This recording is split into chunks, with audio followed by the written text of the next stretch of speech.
Son 20 minutos, ¿verdad? Así es. Okay. Muy buenas noches. Bienvenidos a esta sesión del Colegio Morelense de Ortopedia. Les damos la bienvenida a nuestro webinar del mes de junio. El día de hoy tenemos la fortuna de compartir un tema muy interesante con expertos en el área. En primer lugar, el doctor Tirso Cepeda nos va a hablar un poco de manejo inicial de las lesiones por PAF. En segundo lugar, el doctor José Octavio Andrade Cruz nos hablará acerca del manejo inicial con osteosíntesis de ese tipo de lesiones. Y finalizando con el doctor Rogelio Solano Pérez, el cual nos hablará un poco de casos clínicos al respecto de lesiones nerviosas originadas por los proyectiles de arma de fuego.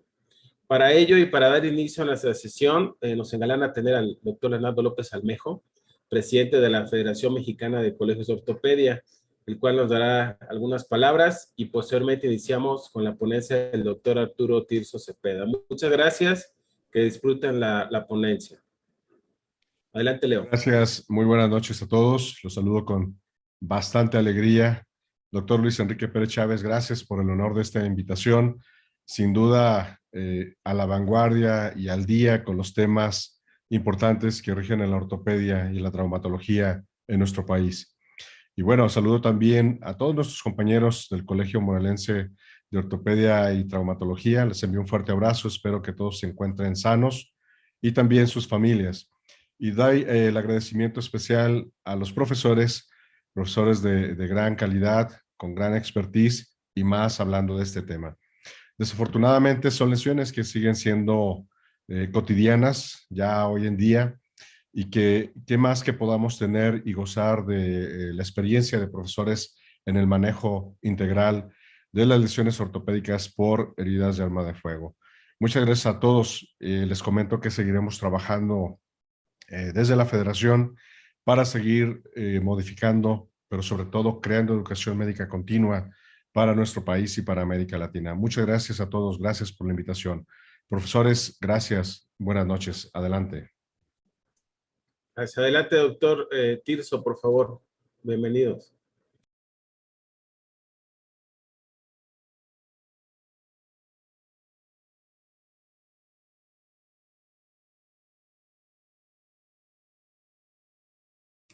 Doctor Tirso, su micrófono está apagado.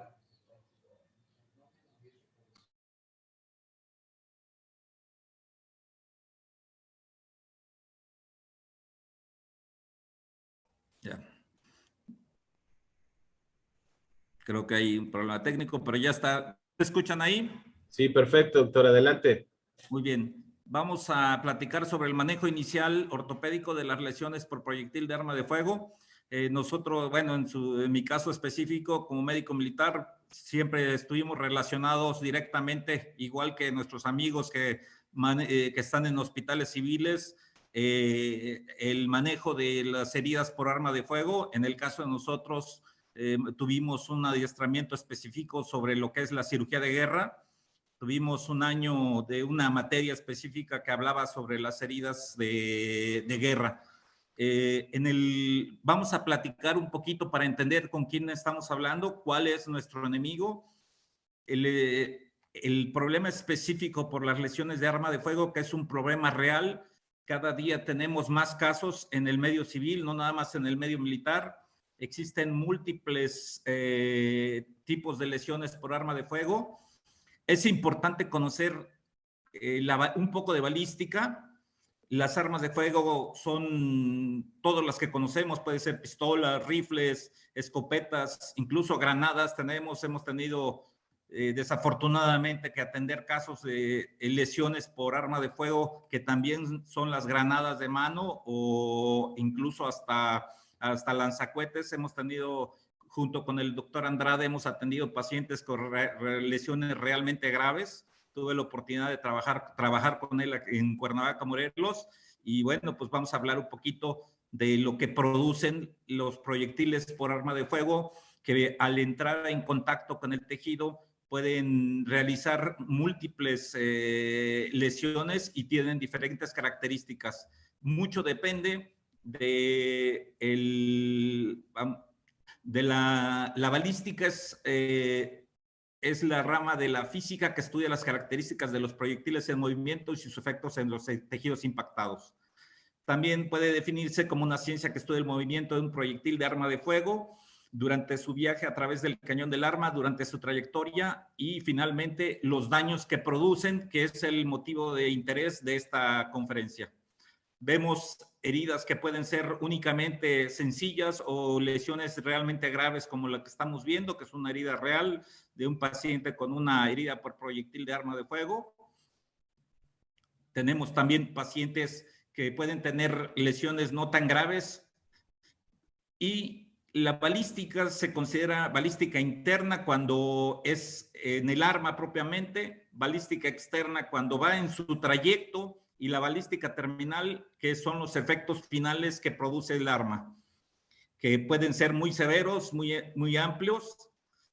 También hay que saber que la balística se definen de una forma proyectiles de baja velocidad y de alta velocidad, sabiendo que los de baja velocidad normalmente producen lesiones menos serias, aunque a veces un proyectil que pueda ser manejado de cierta forma, que sea expansivo o que pueda puede viajar a través del cuerpo por varias y producir algunas lesiones más. Los proyectiles de alta velocidad generalmente son más destructivos y en la delincuencia organizada y en las lesiones que se presentan en los enfrentamientos que hemos atendido, bueno, de los pacientes de enfrentamientos que hemos atendido, hemos visto este tipo de lesiones desafortunadamente con mucha frecuencia.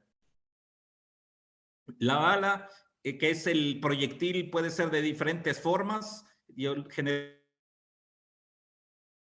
La ojiva, que es la parte que nosotros conocemos como bala, y la parte de abajo del cartucho, la parte de abajo de todas las armas de fuego es el fulminante. Hay diferentes tipos de armas de ojivas. La ojiva, recordemos que es lo que propiamente conocemos como la bala, la que es propulsada directamente de un arma de fuego y según sus características puede ser completamente cubierta de una cubierta de latón y llevar plomo por dentro, que es una de las características de que las armas de fuego que se usan en la guerra por los tratados internacionales deberían de usarse. Tenemos proyectiles trazantes, como en la figura D, y proyectiles que están cubiertos, que llevan acero, que son los que se llaman los matapolicías. Y uno de los más destructivos es el que está en la letra F, que son las balas expansivas que están diseñadas para una vez que entran en contacto con el tejido orgánico, se dispersan y producen un daño potencial. Los cartuchos de escopeta, como estamos viendo ahorita, tienen la característica es que tienen muchos balines y aquí vemos una herida en una fractura con una escopeta donde vemos la fragmentación que producen los balines que lleva o las postas y una fractura expuesta en el caso del húmero. También debemos de saber que las armas de fuego son generalmente se utilizan con dos manos y generalmente llevan lo que se llama el ánima que está con surcos, lo cual le da más potencia y velocidad. Y las armas que no tienen que es de ánima lisa, generalmente tienen menos velocidad y generalmente se usan para tiros de cacería o las escopetas.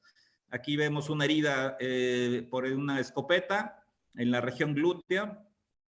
El correr del tiempo se han hecho innovaciones en las armas de fuego para hacerlas cada vez más destructivas. El uso del fusil de repetición es uno de los adelantos desafortunados de la ciencia y lo cual hizo las armas más destructivas. Estamos hablando que alrededor de 1860 se hicieron las primeras armas de repetición. En la Guerra Civil de 1865, en la Guerra Civil Americana, se hicieron las primeras ametralladoras como se conocen actualmente o armas de repetición.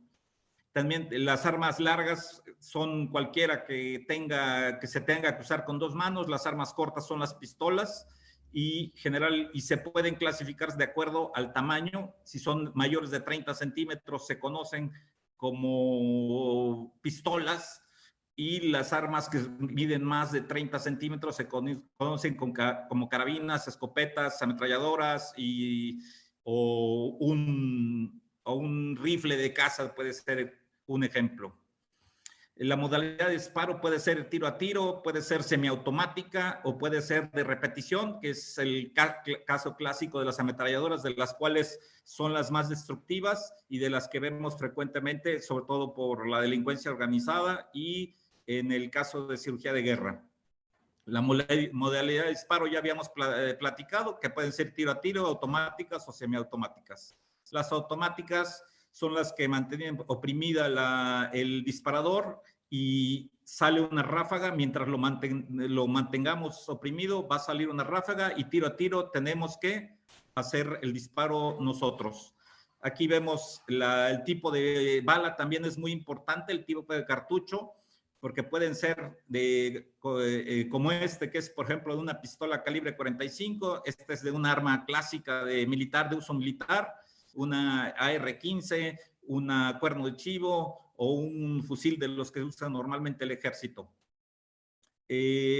Los proyectiles de punta son encamisados y generalmente todo es de latón, está cubierto de latón y están diseñados generalmente para cirugía de guerra, más bien para armas de guerra, aunque se usan en el medio civil. Generalmente los de punta blanda no se encamisan y esos tienden a fragmentarse y su principal efecto es el de penetrar y atravesar un tejido orgánico. Existe lo que se llama la balística externa, cuando un proyectil viaja a través del aire, se va generalmente, cuando va perdiendo velocidad, empieza a girar sobre su eje, y esto puede hacer que las heridas no sean tradicionales, de que vemos un orificio de entrada y uno de salida clásico. Pueden generalmente producir más daño cuando están en la etapa terminal. El vuelo, una vez disparada, varía el viento, varía hacia dónde es dirigida, la gravedad y el ángulo de disparo, y todo esto puede modificar el trayecto de un proyectil. También los rebotes es importante, porque una vez que un proyectil, el hecho de que choque contra una estructura puede producir un rebote, y el rebote muchas veces, aunque pierde velocidad, también puede producir un gran daño sobre el tejido orgánico. La resistencia del aire, generalmente la fricción causa un 10% de la resistencia del aire, mientras que el 90% son efectos de la presión. Las balas más rápidas son retrasadas proporcionalmente. Las balas de fusil son diseñadas aerodinámicamente para tener más velocidad y hacer más daño. Existen un gran número de determinantes de las características del proyectil, las cuales incluyen la eficacia de la conducta en el blanco, la eficacia de la creación de las heridas. Esto incluye la velocidad en el momento del impacto y cualquier velocidad residual si hay una salida. Un proyectil de baja velocidad generalmente produce un orificio de entrada, uno de salida, y aquí estamos viendo una herida característica por un proyectil de baja velocidad. Un proyectil de alta velocidad generalmente produce lesiones más graves y pueden variar, puede producir un gran daño al entrar en un orificio pequeño, un daño grande, y puede tener un orificio pequeño, o puede producir una destrucción masiva de la salida en el momento que causó el daño, que atravesó el tejido orgánico. Incluso puede fragmentarse si llega a chocar con una estructura resistente como el hueso. Para poder entender la forma del daño tisular, o sea, del daño de los tejidos de las armas, es necesario conocer los principios fundamentales. El primero son los factores que determinan la disipación de la energía cinética del proyectil en los tejidos, y el segundo se refiere al que fenómeno de cavitación de la herida. Eso es muy importante. Aquí estamos viendo los efectos directos del proyectil sobre el tejido orgánico, pero que pueden ser grandes. En este caso vemos una lesión grave por un proyectil de arma de fuego de alta velocidad en un servicio de urgencias. También vemos, por ejemplo, el daño que produce en un hueso. Este es un número, aunque parece cualquier cosa menos la cabeza humeral, se ve fragmentado, se ve en la parte superior de la radiografía, se alcanza a ver parte de la ojiva y todo lo que dejó al destruirse, dejó parte del metal con el que fue construida y todos esos fragmentos dañan una fractura con minuta grave. Cuando entra el proyectil, puede entrar directamente o puede empezar a hacer el tambaleo del que estamos hablando hace rato y genera una lesión más grave. Hay leyes de la física, la energía cinética es directamente proporcional a la masa del proyectil multiplicada por la velocidad al cuadrado. Esto es realmente nada más informativo, pero existe una ciencia de la balística de la cual estudia perfectamente todo esto. Esto es nada más una pequeña semblanza para entender con quién estamos trabajando y quién es con lo que debemos de entender para poder saber qué es lo que se produce al entrar un proyectil. Vemos, por ejemplo, aquí hay cuando entra un proyectil, produce una cavidad permanente, que es el trayecto directamente del proyectil al hacer un agujero, y la cavidad temporal que se produce por la entrada de los gases directamente al organismo, y la cual, una vez que se disipa la energía cinética, se puede cerrar. Sin embargo, esta cavidad puede ser grande, como vemos aquí en el caso de abajo en el esquema. Como un proyectil puede producir una cavitación grande y muchas veces produce más daño la onda expansiva que propiamente el proyectil. Vemos aquí diferentes tipos de lesiones que pueden producir. El efecto de cavitación se produce en prácticamente todos ellos. Existen diferentes formas. Un proyectil que se puede dispersar, se puede disipar, puede producir una gran cavidad, puede salir del cuerpo o puede quedarse dentro de él, pero al final la cavitación y la onda expansiva generalmente produce un daño importante. Aquí vemos otros ejemplos. Vamos viendo rápidamente para que podamos hablar del manejo. Y la balística terminal son los efectos de los proyectiles en los tejidos. La penetración de la piel es un tejido elástico, es relativamente resistente, requiere una velocidad crítica para ser perforada de 50 metros por segundo. La ropa influye, o la cobertura, o si tienes, por ejemplo, un chaleco blindado o alguna ropa que sea más resistente, puede influir para que no haga tanto daño. Por ejemplo, sabemos que los chalecos blindados o la ropa blindada generalmente tiene ciertas características de protección. Si nosotros tenemos un chaleco únicamente para balas para balas de bajo calibre y es atravesada por uno de alta velocidad, pues no hay mucho que hacer, va a penetrar y va a producir destrucción, aunque sí protege de alguna forma. Aquí vemos los efectos, por ejemplo, de un proyectil de arma de fuego atravesando, otro que se dispersa, uno que entra y se achata, uno que produce una cavidad, y vemos el efecto que habíamos visto hace rato de las escopetas. En el músculo, las fibras musculares se estiran 4 veces su tamaño normal, existe extravasación intersticial, daño de tejido conectivo, lesiones de vasos sanguíneos, y produce necrosis siempre alrededor de la cavidad que produjo el proyectil de arma de fuego.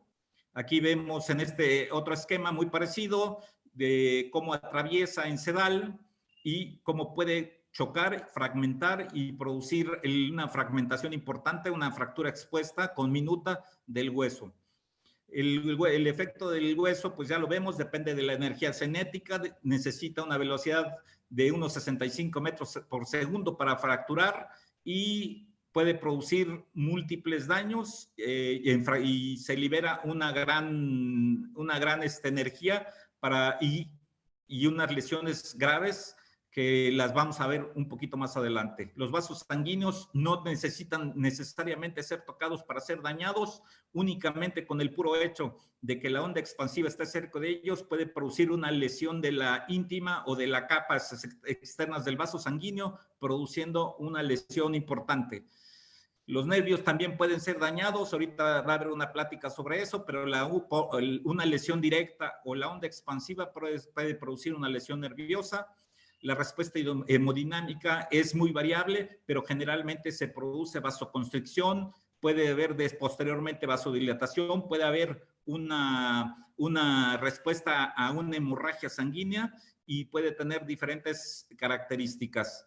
Según las series publicadas, las lesiones de los miembros inferiores se observan en un 70 o 80% de los casos en las heridas por proyectil de arma de fuego.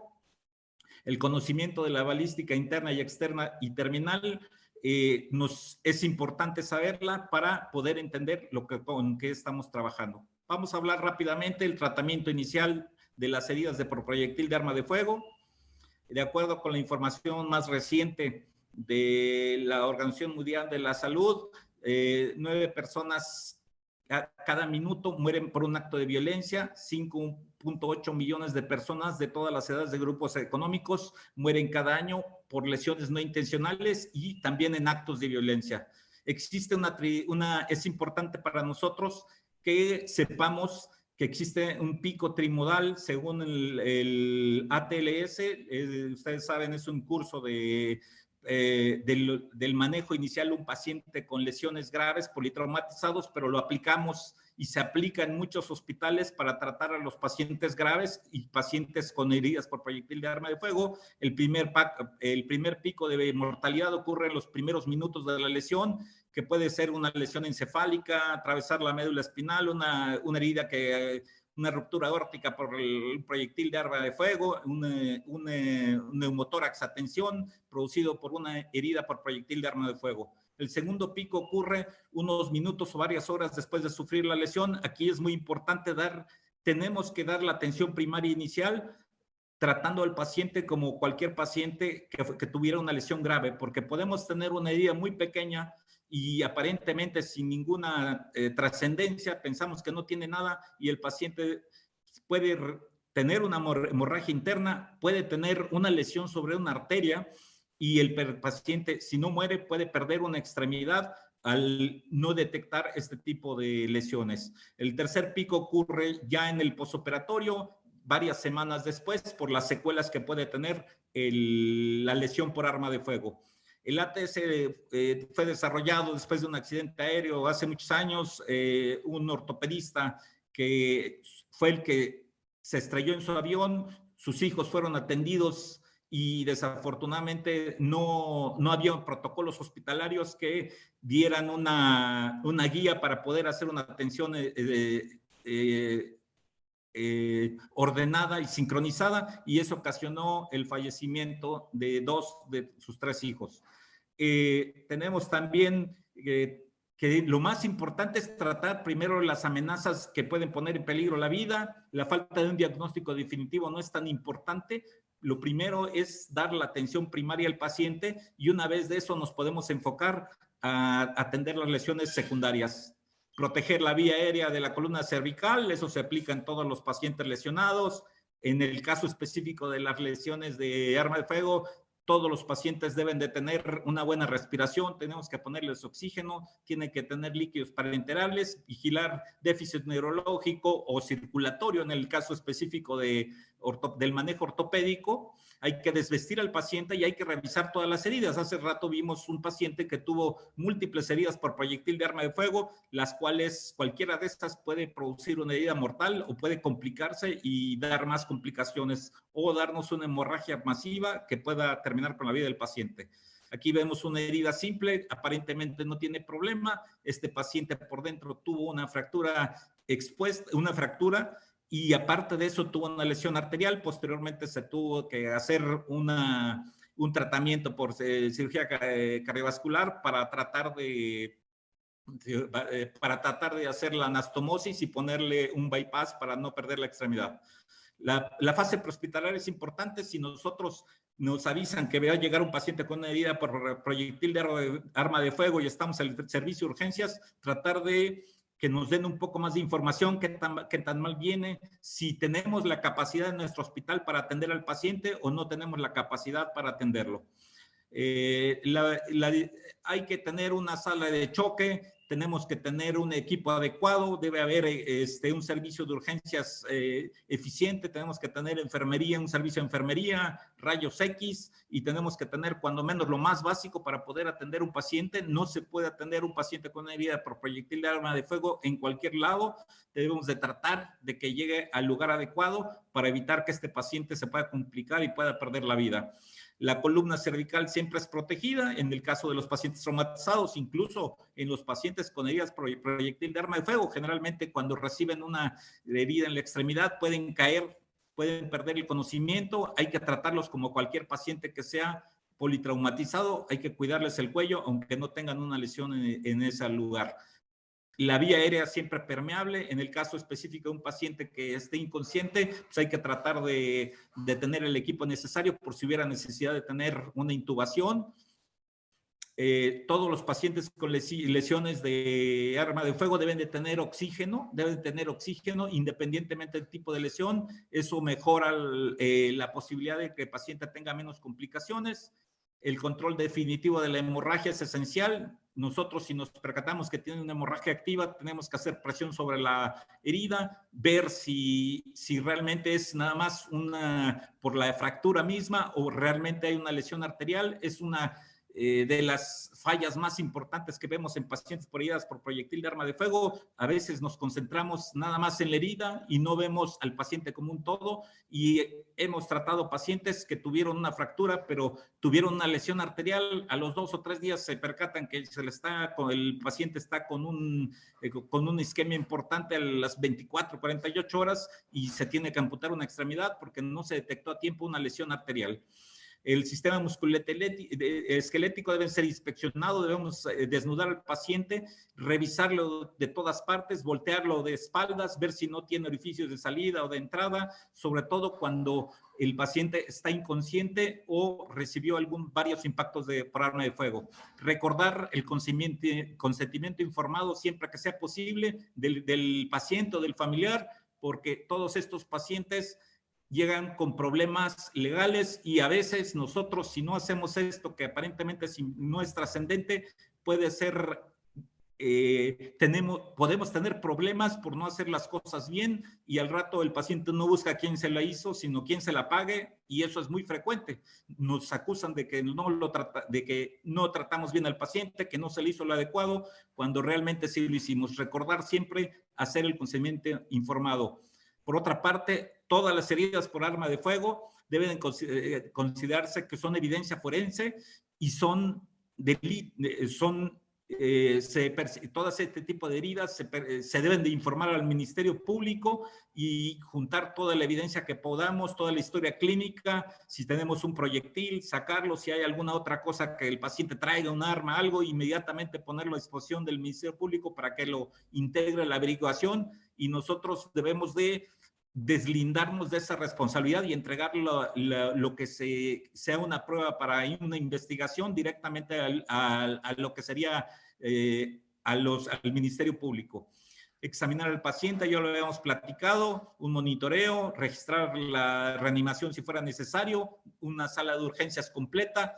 En pacientes con lesiones de columna cervical, pues tratar inmediatamente de primero el estudio neurológico, es muy importante, del paciente, checar la movilidad de las piernas, de las extremidades. Posteriormente los estudios radiológicos nos ayudarán a ver si tiene alguna lesión en la columna, pero primero es una exploración neurológica para descartar inicialmente una herida a nivel de la columna vertebral que puede producir una paraplegia, a veces una contusión, un choque medular. Eso es bastante frecuente, sobre todo en centros de concentración. Las fracturas abiertas son lesiones asociadas a una alta mortalidad y morbilidad, eso ya lo sabemos todos. La clasificación más utilizada, hay muchas clasificaciones, pero bueno, vamos a hablar de la clasificación de Gustilo y Anderson, que es la más utilizada. Las fracturas Tipo 1 es una fractura abierta con una herida menor de 1 centímetro de largo y limpia. La fractura tipo 2, abierta con laceraciones de mayor de 1 centímetro. Y las fracturas tipo 3, que son fracturas segmentales abiertas, fractura abierta con daño extenso de tejidos blandos, una puntación o una amputación traumática. Vemos una fractura tipo 3, es una fractura expuesta grave en una extremidad.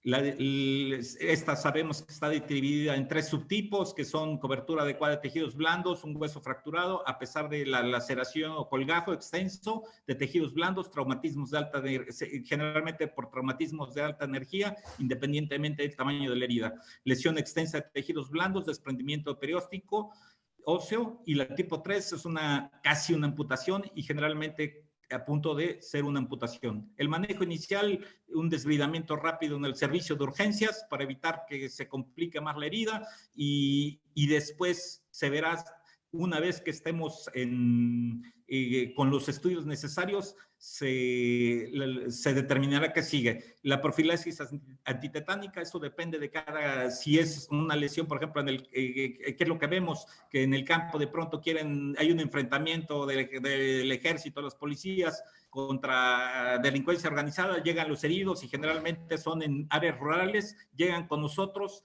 hay que valorar lo que es la profilaxis antitetánica, el desbridamiento quirúrgico, el uso de antibióticos puede ser necesario, generalmente cefalosporinas de tercera generación, aminoglucósidos, podemos utilizar metronidazol, cualquier otro antibiótico que nosotros podamos implementar, generalmente un doble esquema de antibióticos independientemente de la herida, pero si hay algunas agravantes, que fue en el campo, que hay una herida muy contaminada por tierra o por algún otro material, podemos hacer un esquema más, incluso hasta un triple esquema.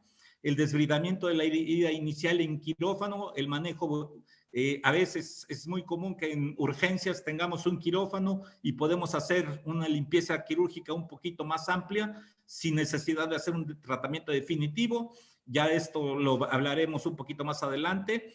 Si se puede hacer una fijación externa de urgencias, se puede hacer. Incluso yo las he hecho en terapia intensiva con un paciente que está con heridas o fracturas expuestas. Se puede hacer el paciente directamente en urgencias sin necesidad de llevarlo a quirófano. El cierre primario de una herida de un proyectil de arma de fuego se debe de diferir hasta que se haya limitado el daño y haya desaparecido razonablemente una probable infección. Los cierres definitivos de las heridas pueden realizarse cuando se hagan tratamientos definitivos en caso de fracturas expuestas. En algunos casos deberá participar el servicio de cirugía plástica o reconstructiva, el servicio de vascular periférico para hacer reconexiones. Y el tratamiento de este tipo de pacientes suele ser multidisciplinario. Bueno, pues es lo que tengo que hablar, es una semblanza, tenemos poco tiempo, pero realmente creo que tratamos de ocupar lo más importante y pues muchas gracias por su atención. Muchas gracias, doctor Tirso. Agradecemos su interesante ponencia para este manejo inicial. Continuamos con el doctor José Octavio Andrade Cruz para el manejo quirúrgico y fijación inicial de esas lesiones por proyectil de arma de fuego. Sí, le agradezco, doctor Tirso. Adelante, doctor Andrade, por favor. ¿Cómo están? Buenas noches, doctor Luis Enrique. Un agradecimiento por la invitación. Esperemos satisfacer la expectativa. Empezaremos con el manejo definitivo de las lesiones por proyectil de arma de fuego, específicamente clavos o placas. Es importante que en este momento veamos que ya tenemos un paciente que se dio el manejo inicial. Tenemos que realizar nuevamente una evaluación integral de nuestro paciente. En estos momentos normalmente ya se resolvió la patología inicial, que es la potencialmente mortal. Sin embargo, tenemos que evaluar si requieren estudios sobreagregados, pueden ser tomografías, una angiotomografía, y es muy importante en este punto evaluar esta parte, ya que me ha tocado por experiencias personales confiar demasiado en el ultrasonido Doppler, que es un estudio que es dependiente del operador. Sin embargo, me he encontrado con la penosa situación que existe necrosis de los tejidos, por lo tanto yo siempre sugiero en el escenario en el cual clínicamente detectamos una lesión que podría ser vascular, realizar una angiotomografía para identificar alguna lesión vascular. Inmediatamente posterior a realizar todos este tipo de estudios, evaluamos o realizamos la planificación preoperatoria de nuestro paciente.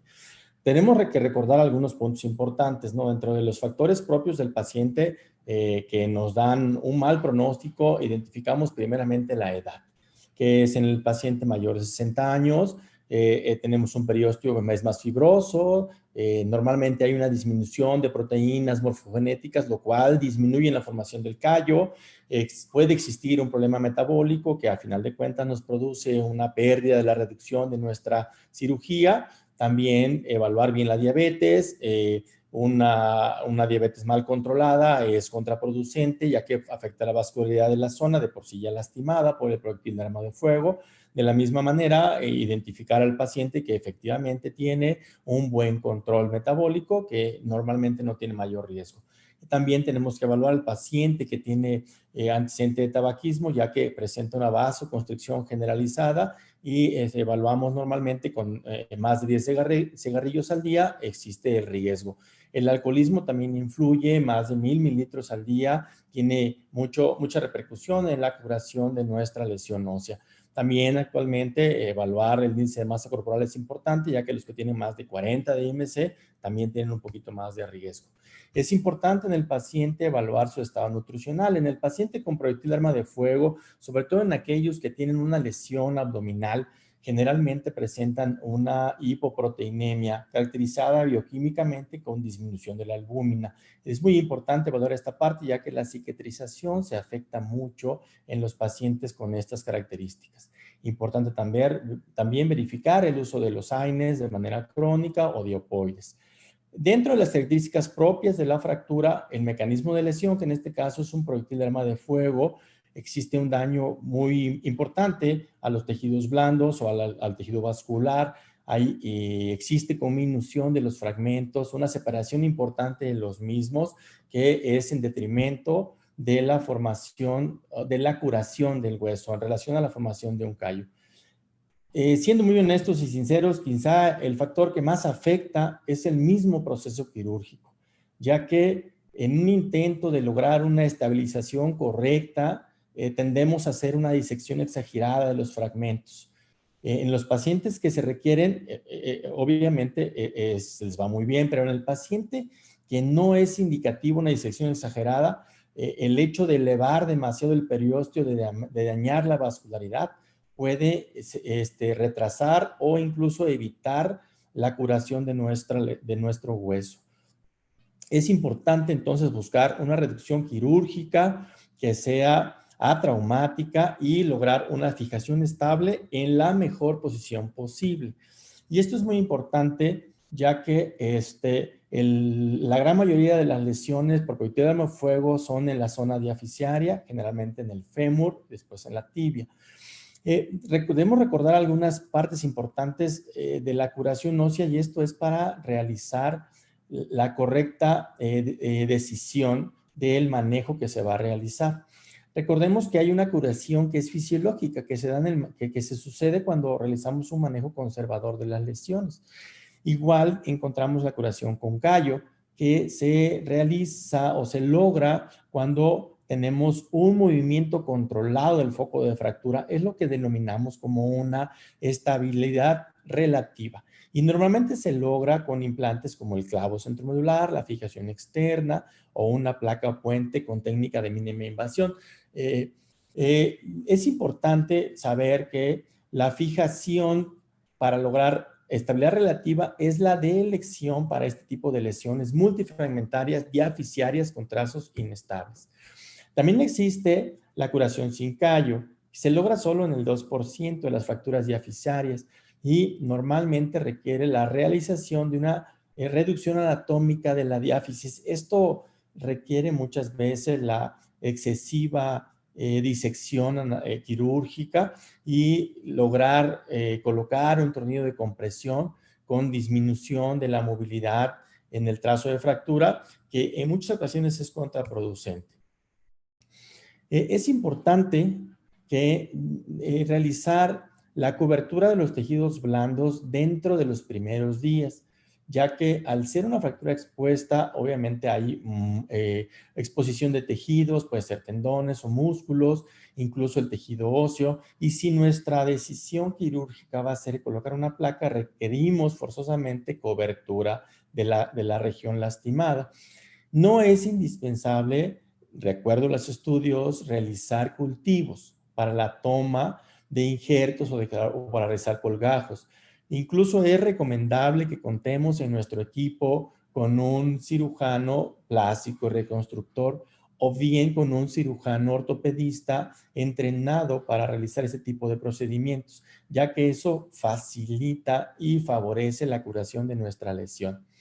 Importante también es realizar la cirugía entre el 5º y el 10º día, ya que después de estos días viene un fenómeno de inmunosupresión que está relacionado con el incremento de la incidencia de infecciones. En el paciente adulto mayor con una enfermedad crónica degenerativa, descontrolada, con lesión extensa de tejidos blandos, yo recomiendo siempre el empleo de un clavo centromedular en posición de sostén. Es bien importante, lo vamos a ver un poquito más adelante. En el paciente joven con escasa lesión de tejidos blandos se puede considerar la colocación de una placa deslizada con técnica de mínima invasión. Siempre en las fracturas multiflamentarias, considerar de primera elección un clavo centromedular. También es importante recordar que es válido el manejo conservador, sobre todo en las fracturas unicorticales estables. En el defecto óseo también tenemos que evaluar las posibilidades de nuestra institución, del lugar donde estamos laborando, en relación a la posibilidad de contar con un banco de tejidos que nos faciliten la adquisición de injertos óseos, de proteínas morfogenéticas, de aloinjertos, o un lugar donde se puedan procesar los aspirados de médula ósea o bien realizar los concentrados de plaquetas. Es importante el manejo de antibióticos. Hay varios estudios que han tratado de identificar cuál es el mejor esquema en relación al empleo de antibióticos. En este estudio que presento en esta diapositiva, se hizo un metaanálisis de estos estudios hasta el 2015, reportando que en las fracturas por armas de baja velocidad, que no requieren manejo de osteosíntesis, que sí es bien importante mencionar que la bala, la ojiva, el proyectil no se considera estéril muchas veces se pensaba que por el calor que se genera es estéril. No se ha demostrado esta situación. Normalmente esta ojiva acarrea en su trayecto tejidos como la ropa del paciente, que pueden ser potencialmente infectantes. Se recomienda en el paciente que tiene una fractura de baja velocidad y estable realizar un aseo mecánico ligero y un manejo antibiótico con cefalosporinas de primera generación, que puede ser cefalexina, por un periodo corto de 3 a 5 días.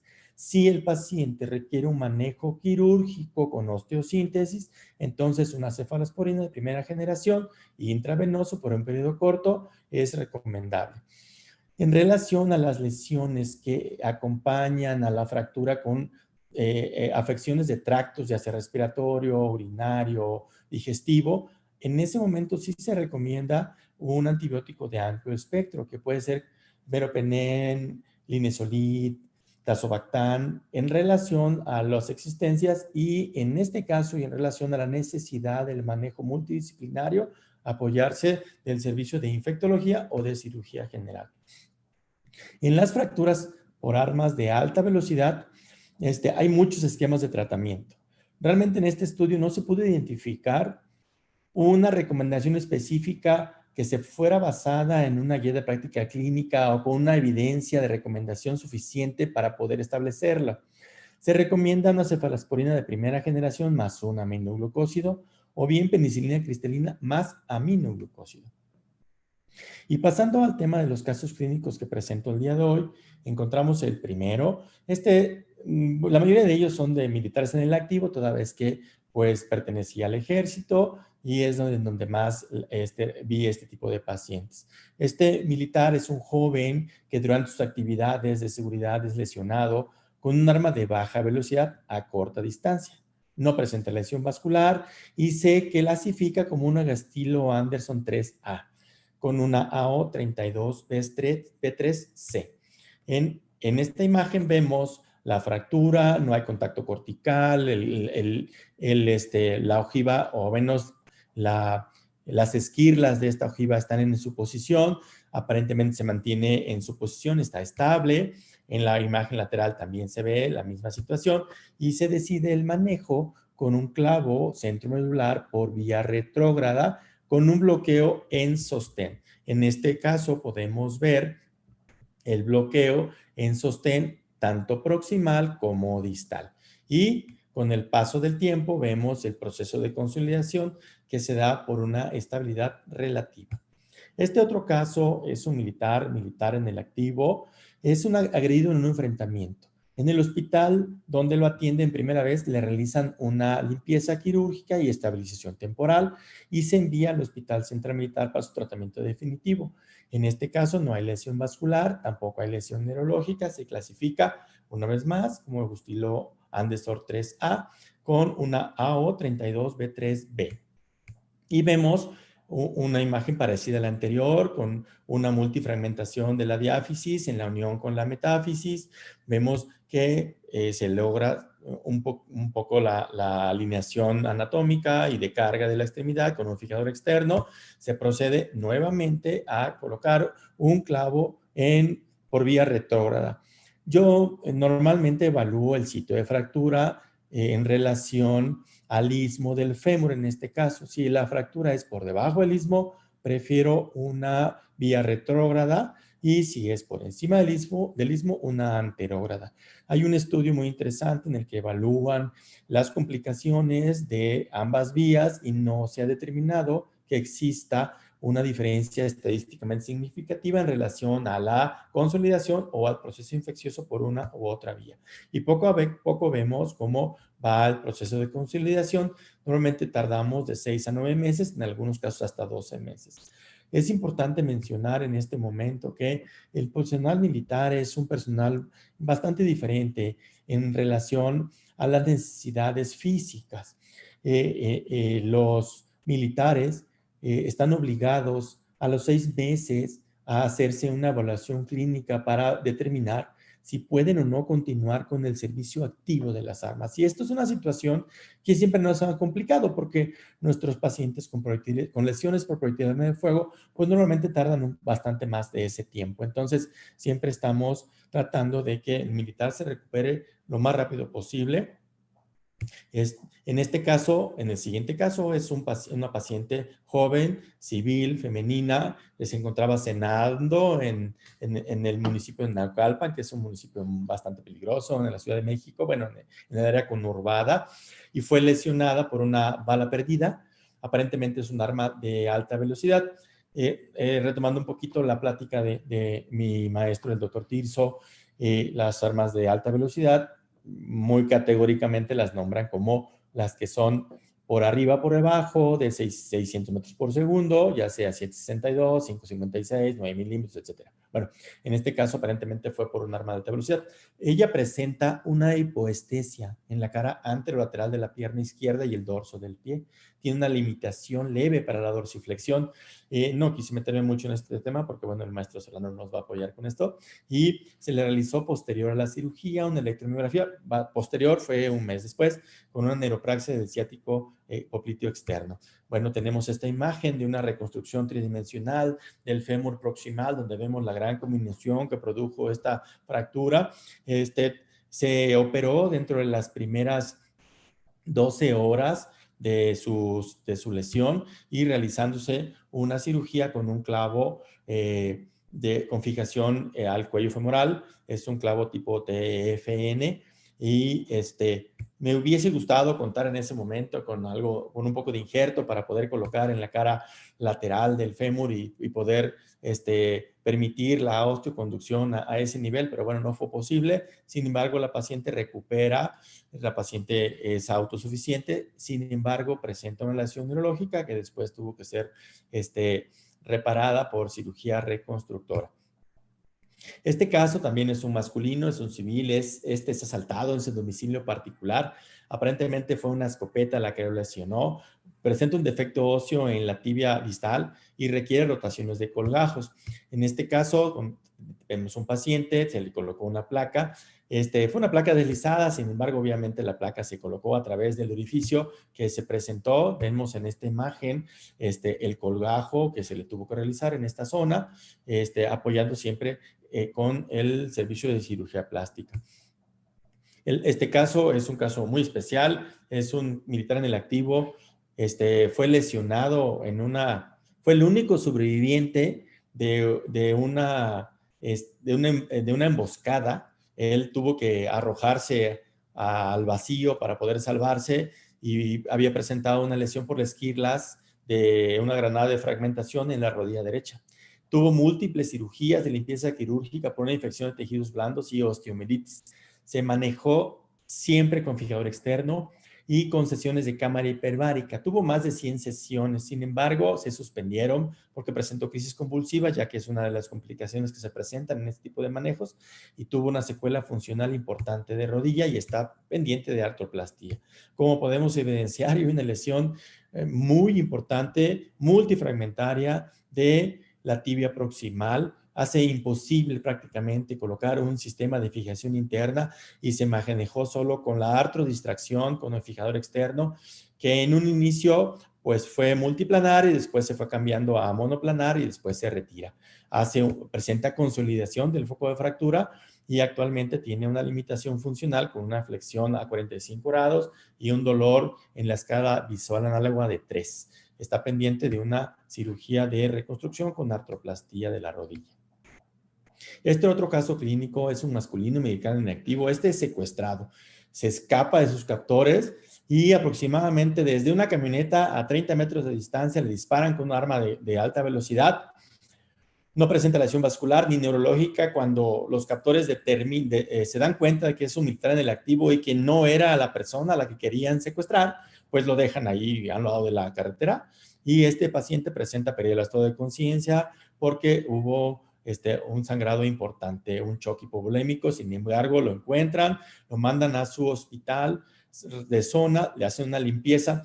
Es una limpieza que ellos determinaron en el hospital como una insuficiente, ya que no retiraron el hematoma, ya que no retiraron los fragmentos y no le pudieron colocar un VAC, lo cual sinceramente yo lo agradecí, ya que mantuvieron los fragmentos y el hematoma en la misma zona. Y es algo que debemos de evaluar muy bien, ya que en el tipo de lesión que tenemos en esta imagen multifragmentada, sin la posibilidad de hacer síntesis por ningún momento, la preservación de los fragmentos en el sitio y del hematoma es importante.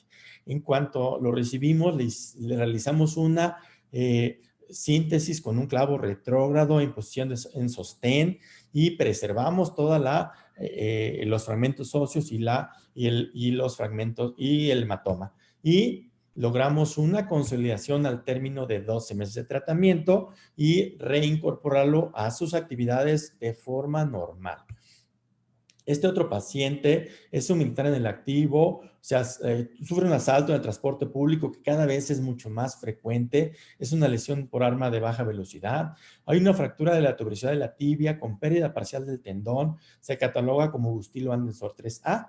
Se repara con un aloinjerto de calcáneo con Aquiles.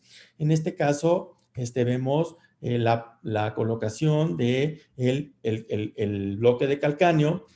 Desgraciadamente, por la situación clínica y en la cobertura de tejidos blandos, lo coloqué anterolateral, entonces tuve que colocar estas anclas para orientar correctamente el eje mecánico del tendón de Aquiles, logrando una adecuada integración y también una función clínica bastante adecuada.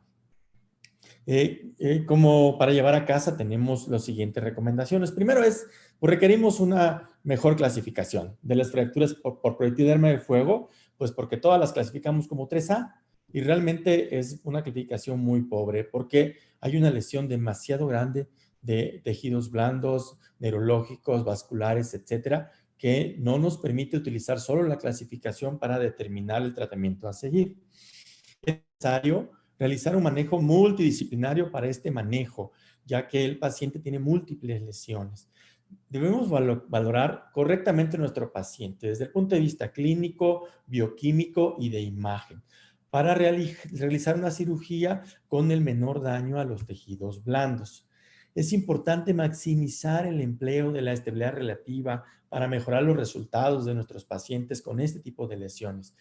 No existe una diferencia estadísticamente significativa entre la placa puente con técnica de mínima invasiva y un clavo centromedular. Sin embargo, si tenemos una lesión extensa de tejidos blandos, siempre recomiendo utilizar un clavo centromedular para evitar más daño a los tejidos blandos.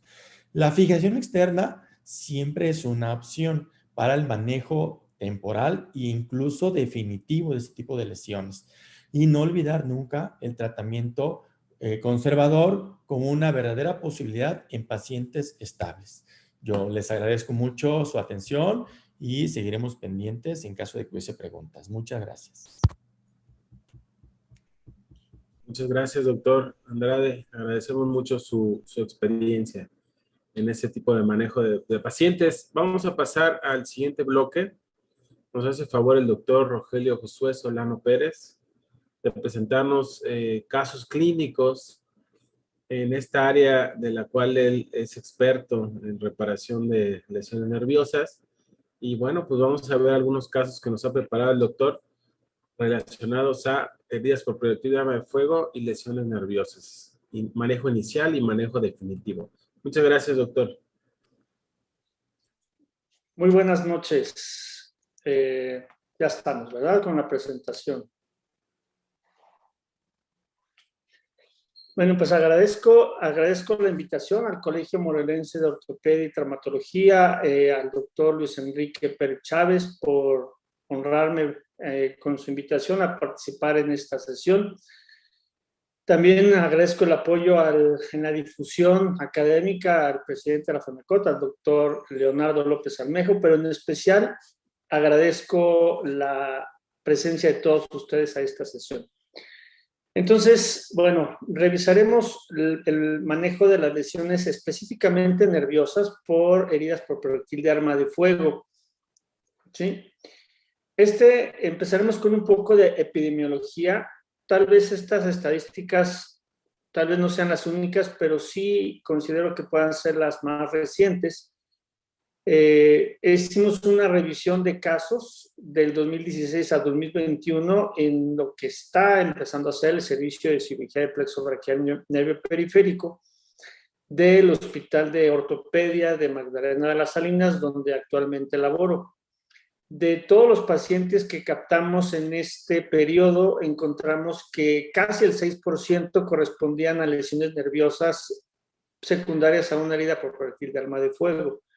El 27% requirió manejo conservador. Afortunadamente, las lesiones se recuperaron de forma espontánea, con apoyo de rehabilitación. Encontramos 33 pacientes, de los cuales 9 mujeres y 24 hombres. Por grupo de edad, vemos que en la mayoría de los casos, casi más del 50% están entre los 18 y los 40 años. El grupo de edad con mayor capacidad de trabajo, la población económicamente activa, son los que más se afectaron. Desafortunadamente tuvimos un menor de edad también, no escapan a este tipo de lesiones desafortunadamente. Por nervio, ahí sí, por nervio vimos que el que más se afecta, y vamos a verlo en los casos que vamos a presentar enseguida, es el nervio radial. ¿Sí? Seguido de lesión de plexo braquial en general, en conjunto, no por nervio específico, sino por conjunto de nervios. Y vaya, son afectaciones que involucran la extremidad superior y la extremidad inferior. Sí, bueno, aquí conceptos de balística que no voy a tocar, ya el doctor Arturo Tirso Cepeda ahondó perfectamente en el tema, entonces seguiremos adelante. El diagnóstico. Pasando al diagnóstico de las lesiones por proyectil de arma de fuego, las lesiones nerviosas, es un diagnóstico clínico. Desde luego que nos podemos apoyar por electromiografía, se puede. pero no debemos de depender de que la electromiografía nos haga el diagnóstico y mucho menos que la electromiografía nos dicte el tratamiento a seguir. Esto, como repito, es diagnóstico clínico y yo considero que esto es lo bonito de las lesiones, bonito entre comillas, pero bonito en cuanto a que se pueden diagnosticar con una buena exploración. ¿Qué vamos a encontrar? Dolor. Dolor que es un dolor muy intenso, un dolor mayor al que se puede esperar y es un dolor que se irradia en el trayecto de ese nervio. Por supuesto, déficit neurológico, y estamos hablando de déficit sensitivo y déficit motor en los músculos a los cuales va el nervio afectado. En muchas ocasiones, como ya lo mencionaron los expositores previos, puede haber una lesión arterial o una lesión ósea asociada, que esto nos eleva la sospecha de una lesión, de una lesión nerviosa. Como comentaba, el estudio de electrodiagnóstico pueden ayudar, pero no hay que depender de ellos. Estudios de imagen también nos podemos apoyar para llegar al diagnóstico. Estas lesiones generalmente pasan desapercibidas en su inicio y es normal. Son lesiones que no son la prioridad de atención. Como vimos, hay muchas otras lesiones que requieren la atención inicial y pasa desapercibido estas lesiones, sino hasta después es cuando se documentan o cuando se ve que la mano o el brazo o la pierna que no podían mover persisten con ese déficit. Entonces es cuando nosotros podemos verlos. Generalmente por las características del hospital donde laboro, no vemos a estos pacientes en etapa aguda, sino como secuela de la lesión inicial. Entonces, teniendo todo esto, podemos integrar y llegar al diagnóstico de una lesión nerviosa. Sobre todo un déficit neurológico que persiste desde que fue la lesión. Un déficit neurológico que no ha habido ningún dato, aunque mínimo, de recuperación, aunado a un dolor intenso, un dolor que no se quita, un dolor que está intenso incluso por las noches. Y cuando vamos nosotros a revisar el nervio, es un dolor bien preciso en el trayecto del nervio y en especial donde el nervio está lastimado.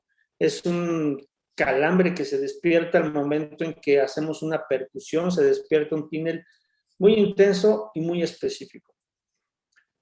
El tratamiento de las lesiones nerviosas, el tratamiento quirúrgico lo vamos a establecer en función de esto que comentaba, diagnóstico clínico, insisto, un dolor neuropático, déficit motor.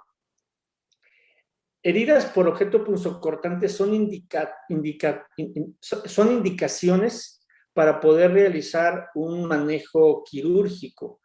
Y en especial lo que nos atañe, pues las heridas por proyectil de arma de fuego. Cuando hay una lesión vascular, lesión ósea asociada y en especial el tiempo de evolución.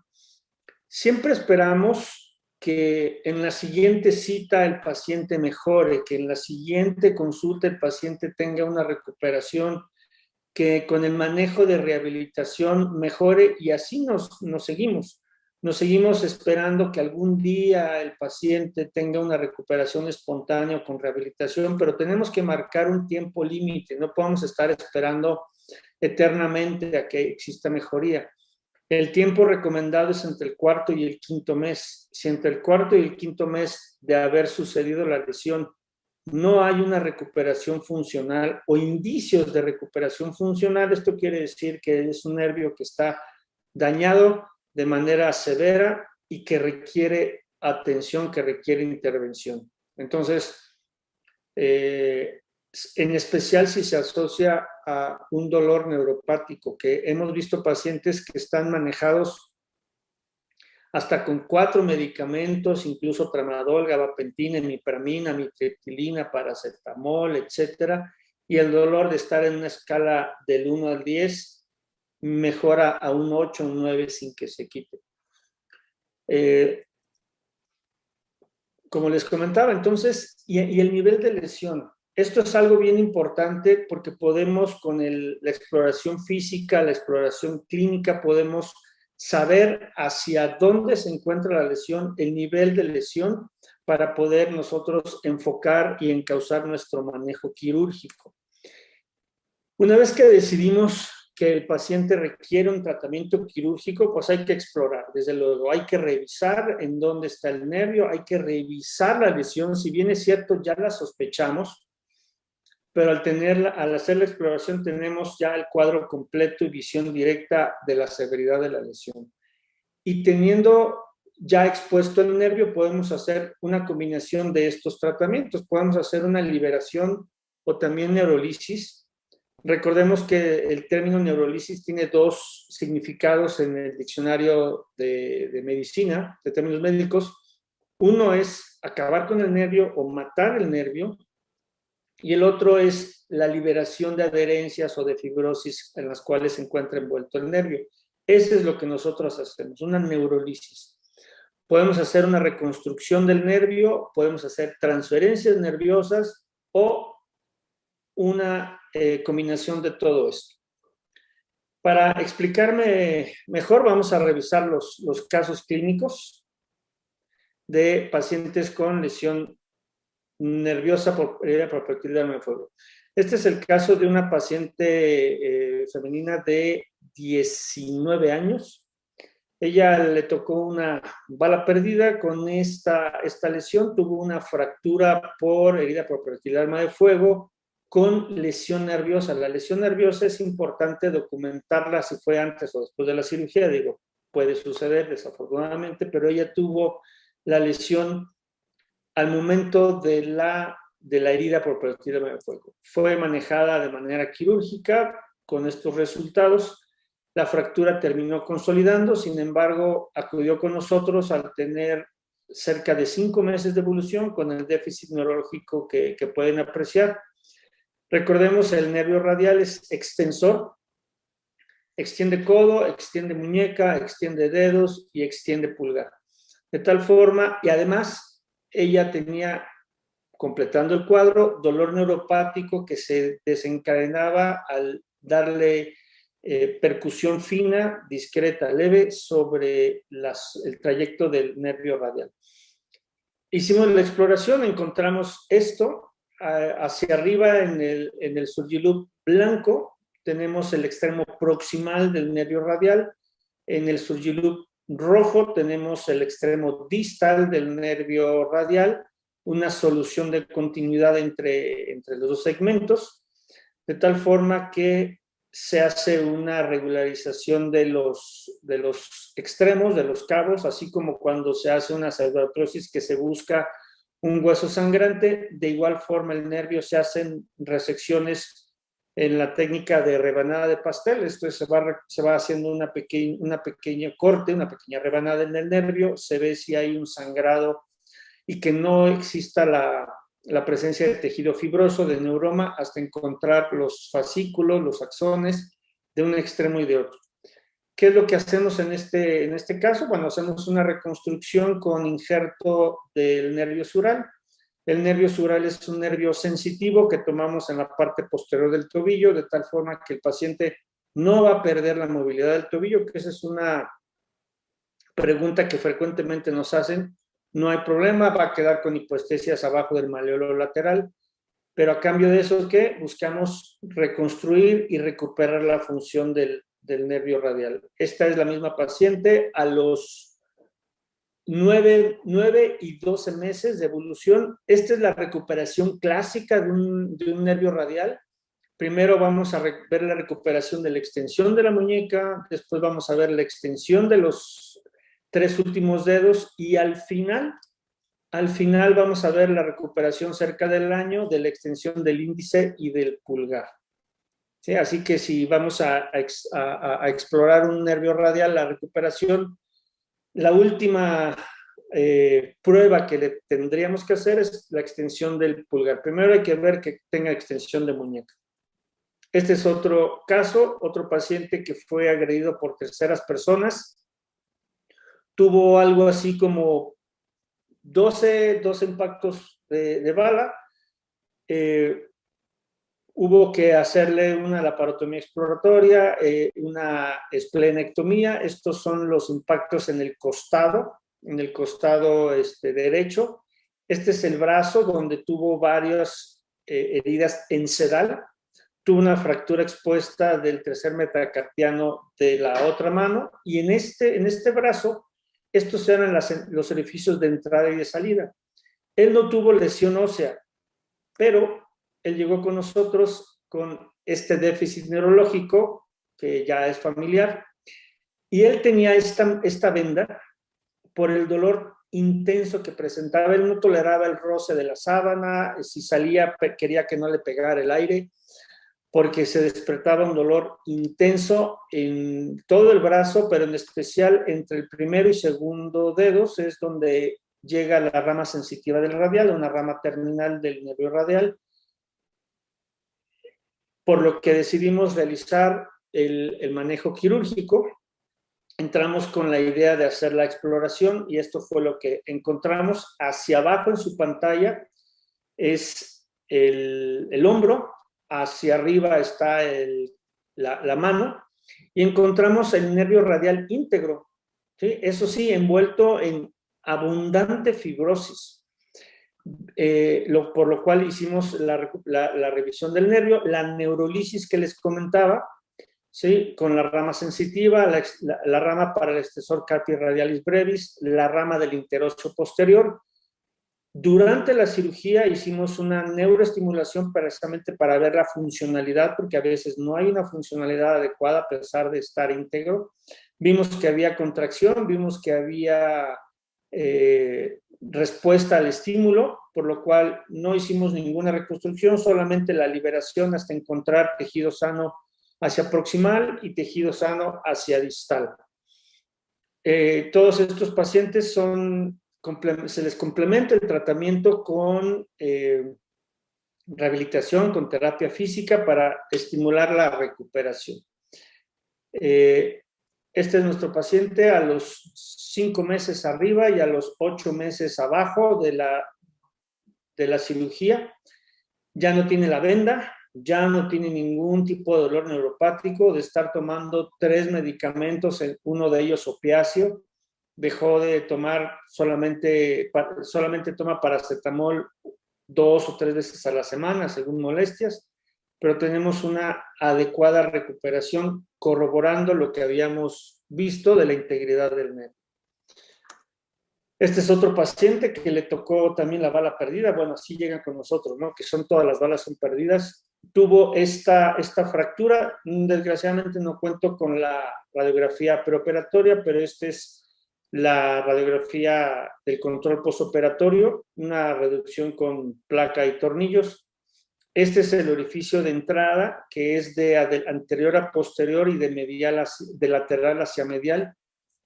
Vean, aquí está el proyectil alojado que parecía que estuviera dentro de cavidad. Sin embargo, en la tomografía, con la suerte, quedó fuera de la cavidad abdominal, que de otra forma hubiese sido una lesión hepática tal vez letal. Llega con nosotros aproximadamente a los 6 meses. Nuevamente repetimos el cuadro: dolor neuropático intenso y el déficit motor que aprecian ustedes ahí en la imagen.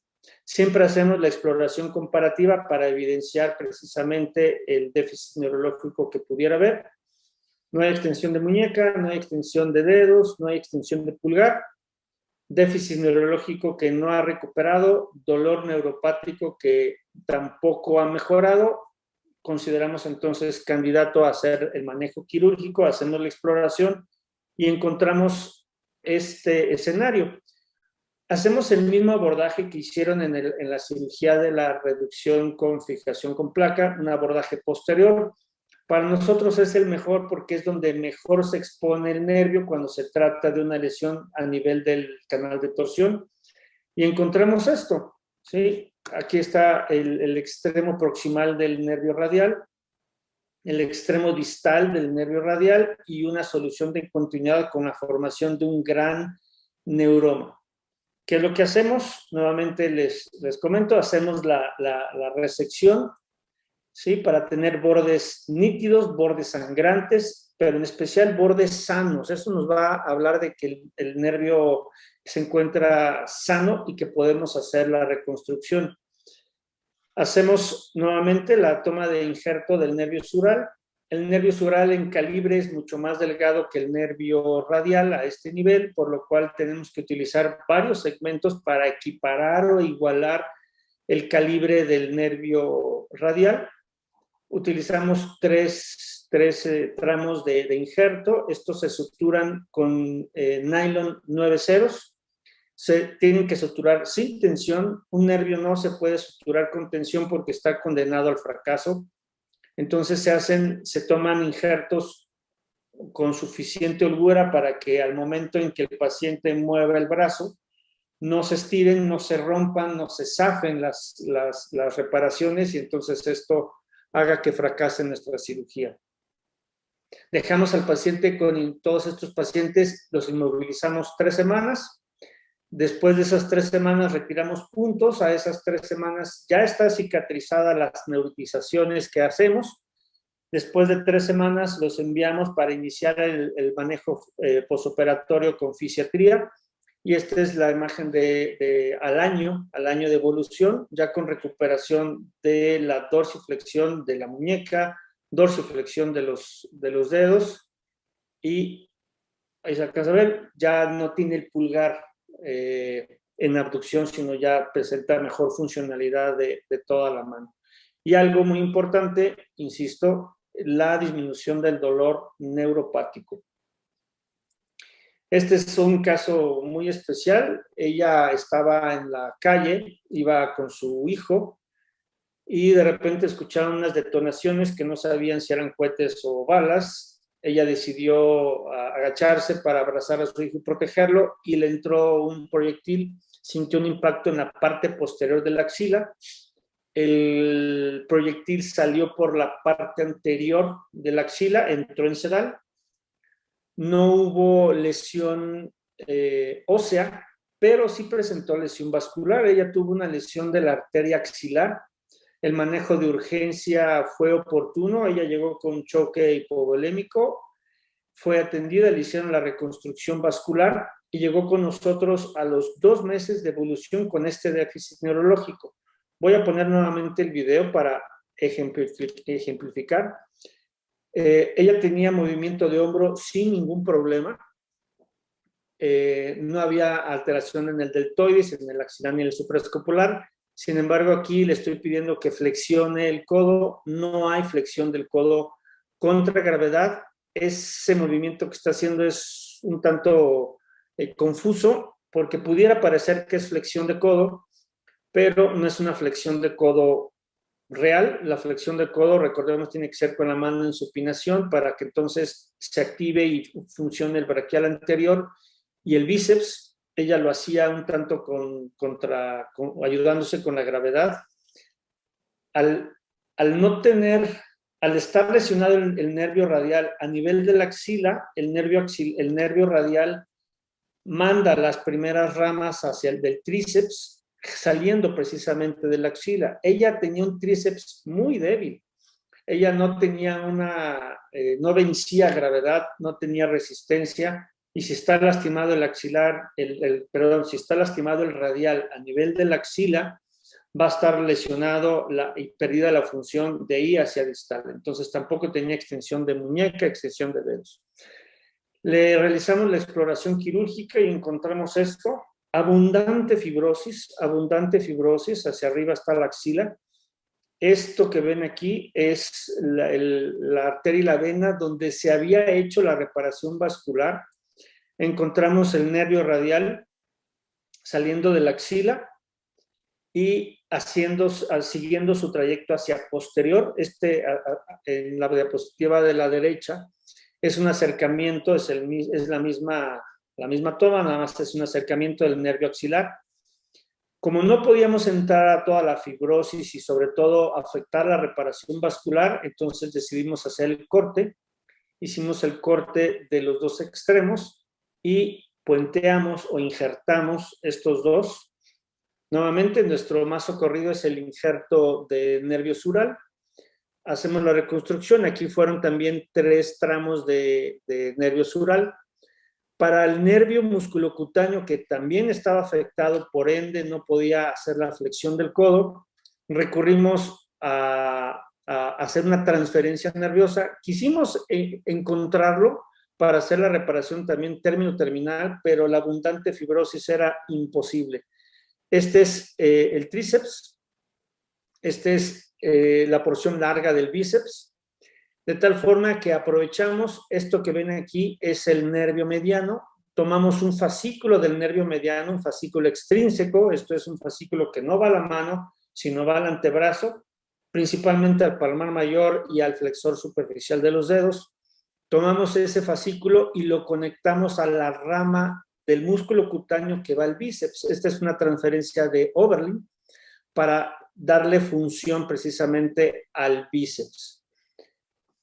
Esta es nuestra paciente al año 2 meses, donde trabajó mucha rehabilitación. Aquí ya hay flexión activa del codo contra gravedad, lo cual nos habla de una muy buena recuperación.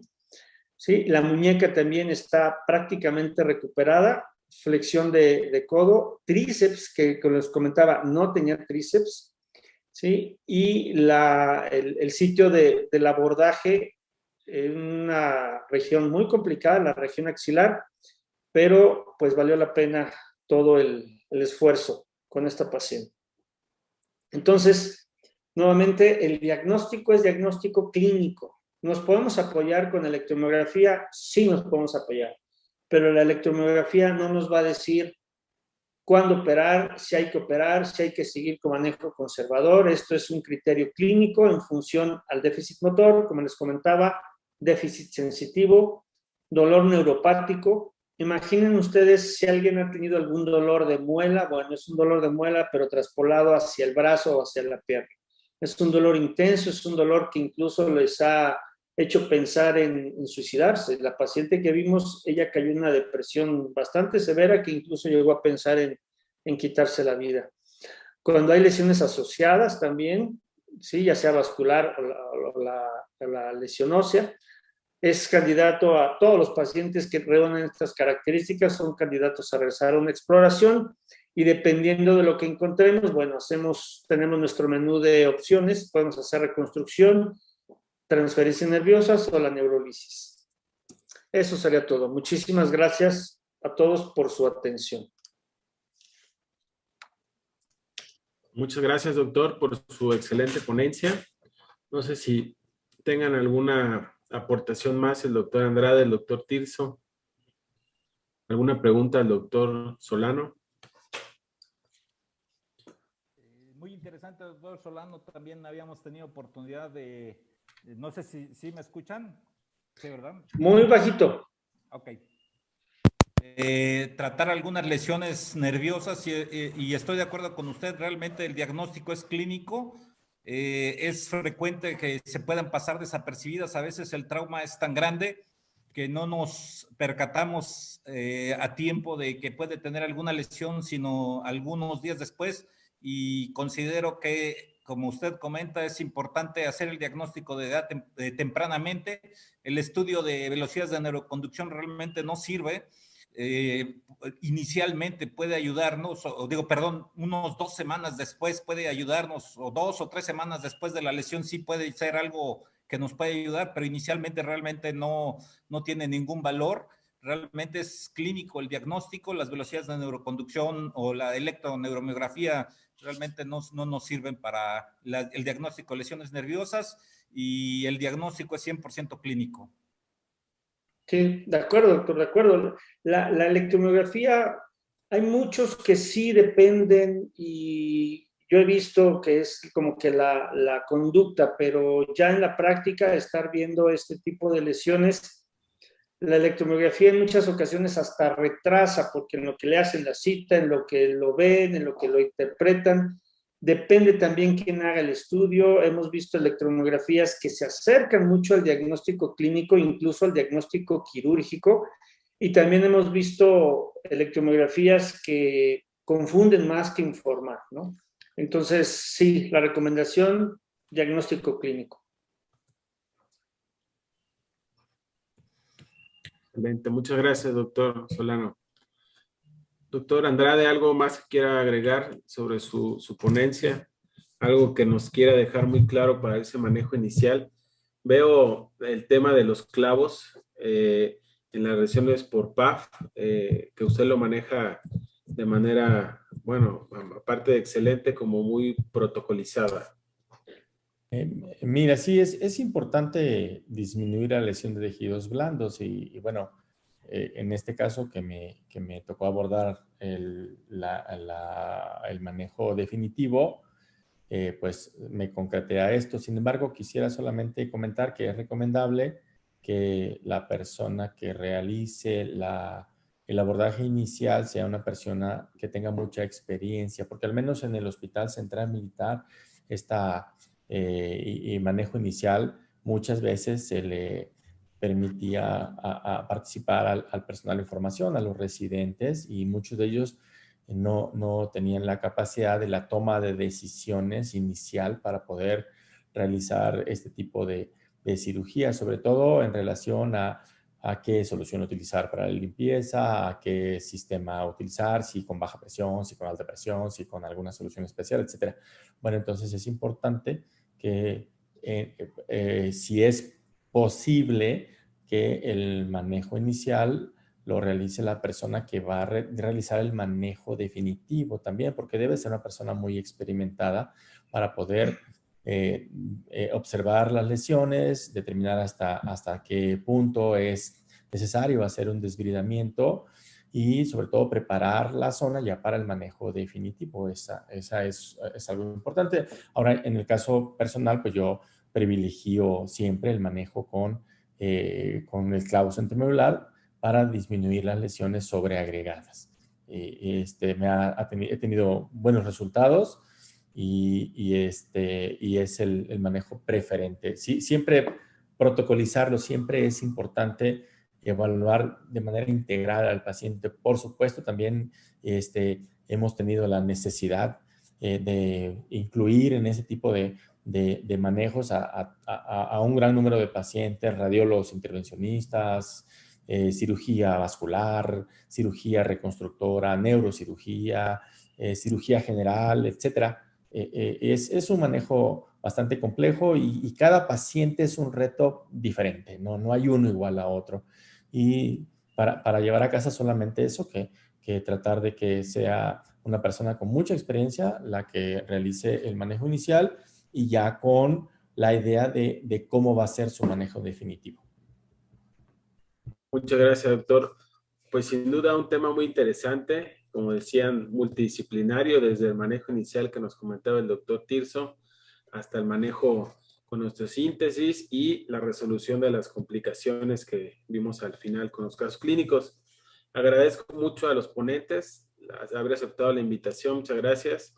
Y a nombre del Colegio Morelense de Ortopedia, damos pues por terminada esta sesión y esta charla quedará guardada en YouTube para que la puedan continuar viendo si es que así se desea por los asistentes. Muchas gracias y muy buena noche a todos.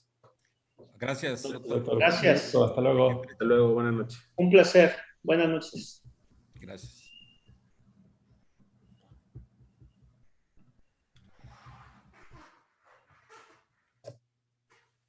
Muy bien.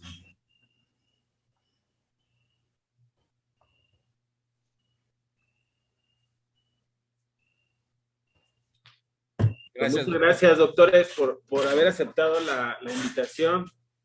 De verdad, de mucha ayuda para todos los que no estamos